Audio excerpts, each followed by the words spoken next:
Jambanjelly. I'm gonna go around here. This road, if I go to the left, I'm going to the right towards Jaban, but if I go to the left, that road will take you to Khartoum, Gunjur, Khartoum. But after you leave this, after you pass over the junction, the road, I mean, turns into a real, I don't know what to call it, but you know, here is considered a road. So, you know what, let me turn around and go down there a little way and show you what I'm talking about. You make the U-turn and then go back.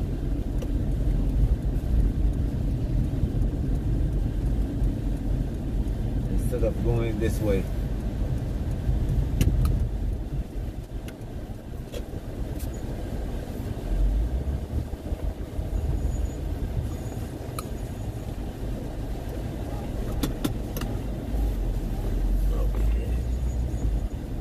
Turn.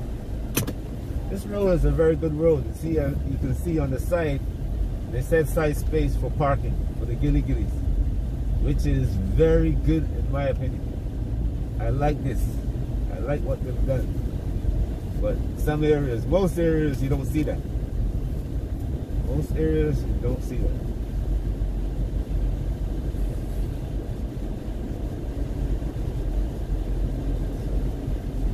See the sign says Khartoum. You're going straight across. See, none of these traffic lights work, so you have to be very careful crossing over, especially from this side. Down in this area, taxis, gilly-gillies, people walking like this guy who don't even, hey, is a car coming. You see what I'm saying? And actually there's large communities living behind. If you follow this road out there, there's large communities living out there. When I first started, I went here looking for land, and when I drove down this road, it was like, this is not the place you have to buy your land, because you can see how the water flows through here. And here in the, you see how the walls are built up? This sand was up to those walls before, and it all got washed away. And in here, it's flooded during the rainy season. So you have to drive through this when you go out do your shopping or whatever the case may be. My video's a little bit too long, but well, let's go.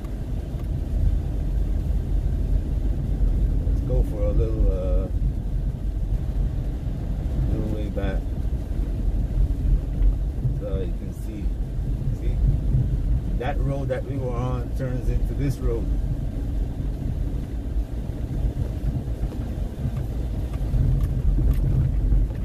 Make no mistake now, the land out here, even though it is in this location, is very expensive.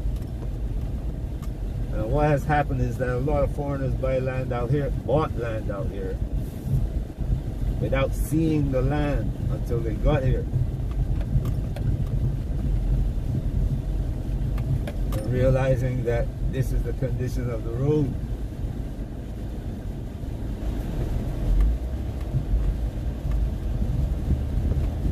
So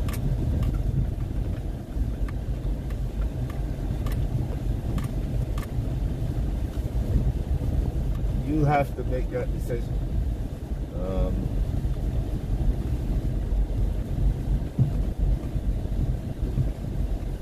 See how the sand is? Imagine you're driving a front wheel drive or a rear wheel drive car here through the sand. And then in the rainy season, through this here, almost 2 kilometers deep.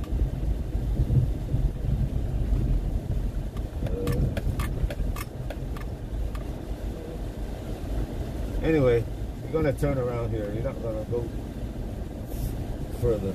But they help the cars. You can see this is the main road where the cows are. See, I'm almost stuck, and I'm driving 4-wheel drive.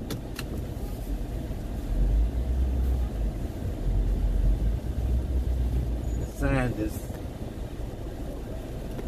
giving me a little bit of issue, and I'm driving a 4-wheel drive. So, you know what I'm saying? Think about these things that before you do it. You can see how deep the sand is from tire tracks on both sides.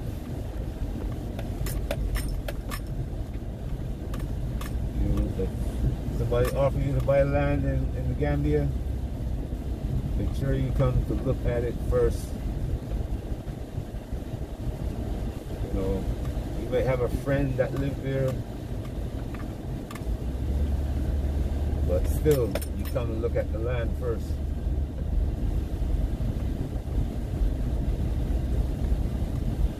Come in the rainy season. I advise you to come in the rainy season so you can see what it's like.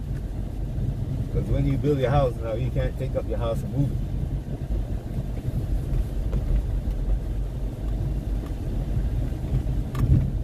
I'm not trying to tell you not to come here. There are places, you know, well, you know, understand what I'm saying. I'm just saying, you know what, these are things to look for. And you never see that in the U.S. where somebody, you go to buy a house and the roads leading to your house is impassable. You know?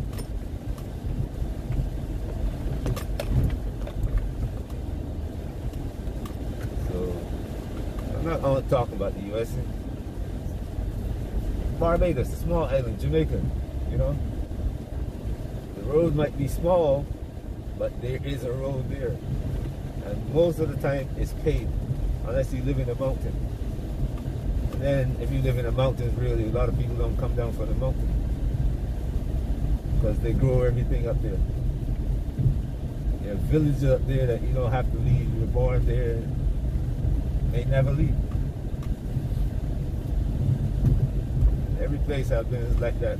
Brazil is like that. Roads. People still born, and even in the favelas got roads. And people are born in a favela, grow up, have children there, and never leave. Watch this person.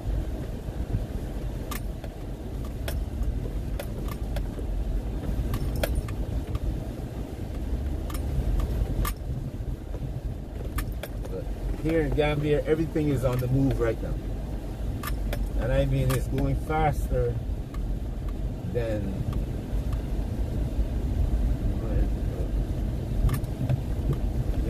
when I first made my first visit here in 2010. It's going faster. I mean, there are 3 times many vehicles, same amount of roads, lot more young people.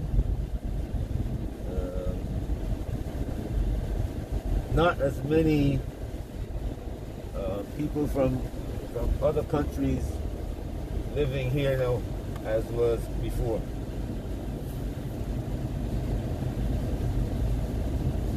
Not as many people from other countries, you know, Germany, France, England, Holland, Sweden.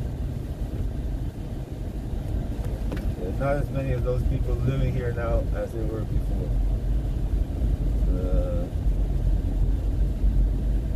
And this, like now, this is the tourist season when used to be lots of people here. Around this time of the year, the beaches are full. If you saw my video the other day on the beach,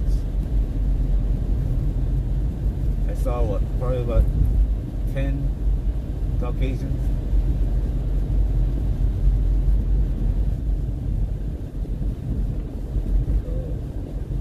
Things are changing. You know about the problems in Europe now. Those people don't have the money to spend because of the cost of living, you know. So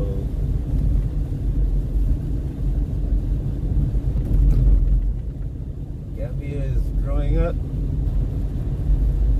This growing up is more difficult than in the past, right?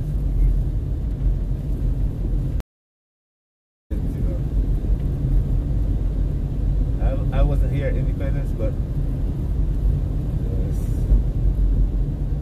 world has been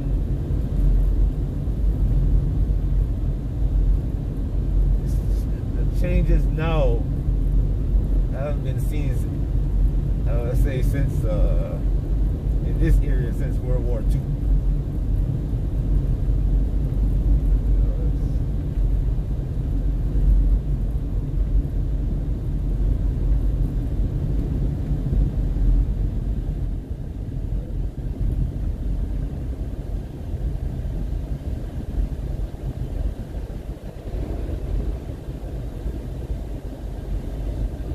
Things about this road, you have slow vehicles like this trucks and these motorcycles. You have people who are speeding. I mean, going like a bat on the hill, as my aunt used to say, trying to pass them.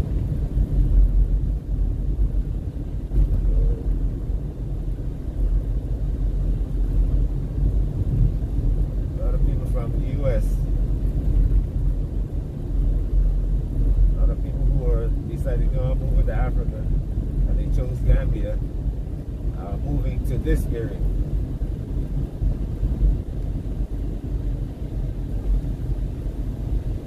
From America and the Caribbean, Europe, you know, and moving to this area.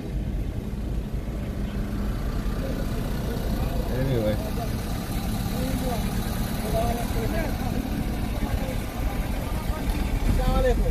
Thank you, Edgar. Thank you so much.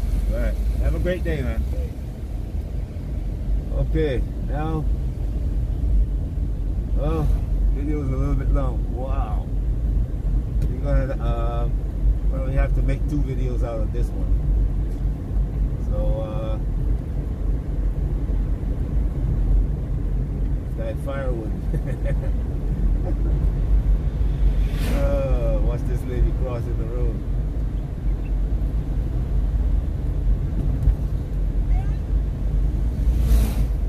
Looking, you have kids that I mean, I used to drive this road more often, and I mean, I used to see little kids, 3, 4-year-old kids. They're run out of the compound, straight across the street. Little kids like the one this guy is holding on his hip, they'll walk out of the compound and walk onto the street. You have to be careful when driving.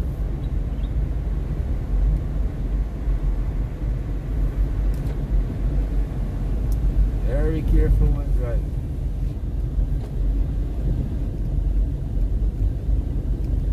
The people, animals, I mean, cows just walk across the street, donkeys standing right in the middle of the street and will not move. Will not move.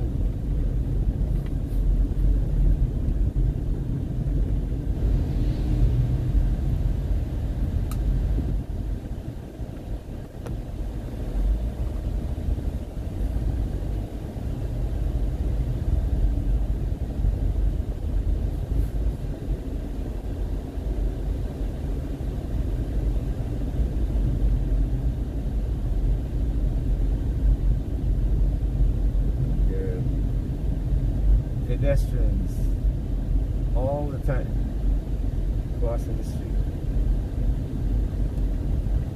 And the adults will cross without even looking.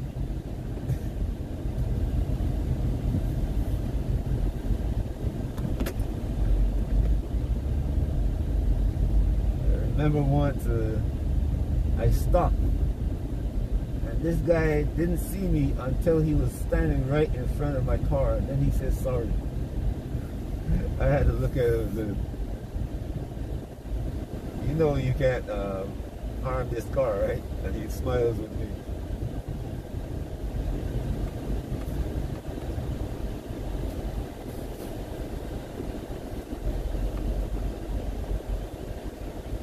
See that? He's trying to avoid a hole.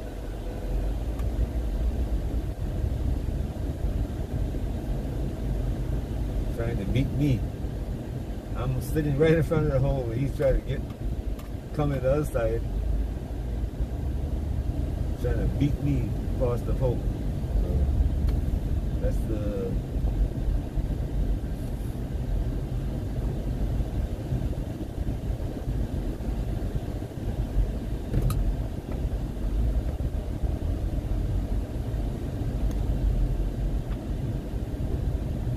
thinking you have to deal with when you're driving here.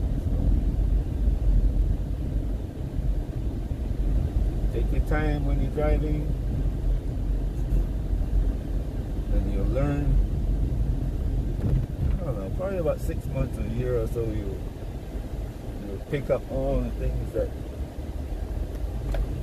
you need to know in order to drive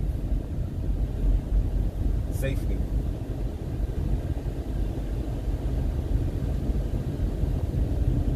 When you drive safely here, you have to avoid, you have to watch for the other drivers. All that defensive driving in the US. You have to avoid them because they don't really, especially if they're driving a truck, taxi, or a gilly-gilly. You have to be the one who, oh my goodness, as soon as I got out there, here comes the motorcycle guy.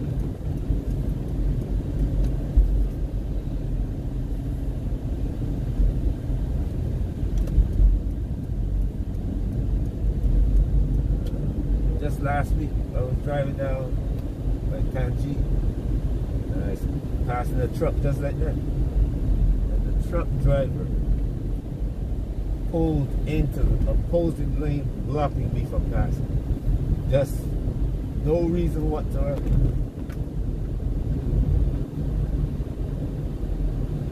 I'm passing him on the left, and he pulls over into the upcoming lane just to keep me from passing. Truckload of sand.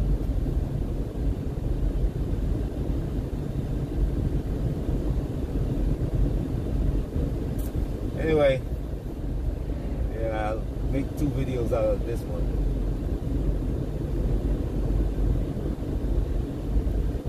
I just want to name it Morning Drive 1 and 2. It's a beautiful day, sunny. There are a few clouds around. You can see not much traffic on the road. Less than I expected, but anyway,